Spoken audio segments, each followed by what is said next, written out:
హిందూ సంస్కృతిలో ఏకాదశి పవిత్ర రోజుగా పరిగణించబడుతుంది. ఇది నెలలో 2 చంద్ర చక్రాల 11 రోజులు జరుగుతుంది. కృష్ణపక్షం, శుక్లపక్షం.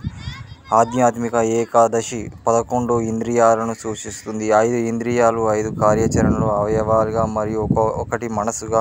ఒక సంవత్సరంలోని 24 ఏకాదశులు ఉంటాయి. అన్నీ విష్ణువు యొక్క వివిధ అవతారాలకు సంబంధించి కలిగి ఉంటాయి. ప్రతి ఒక్కరూ ఉపవాస సమయంలో కొన్ని ఆహార నియమాలు పాటించాలి. మానసిక శక్తి, సరైన దిశ మళ్లించడానికి, మరి చెడు పనుల నుండి దూరంగా ఉండడానికి ఇది తప్పనిసరిగా అనుసరించాలి. ఏకాదశి నాడు ఉపవాసం ఉండి విష్ణువును ప్రార్థించడం వల్ల భక్తులు సర్వ పాపాలు తొలగిపోతాయి. లక్ష్మీదేవిని ప్రసన్నం చేసుకోగలుగుతారు. ఏకాదశి ఉపవాసం అనేది మీ ఆత్మశుద్ధి చేసుకొని మోక్షాన్ని సాధించడానికి సహాయపడుతుంది. గ్రహ ప్రభావాల నుండి బయటపడడానికి మరియు ఆనందాన్ని పొందడానికి సహాయపడుతుంది. ఏకాదశి విష్ణువుకు అంకితం చేయబడ్డది. హిందూ విశ్వాసం ప్రకారం చంద్రదశకు 2 విభిన్న దశలు ఉన్నాయి: కృష్ణపక్షం మరియు శుక్లపక్షం.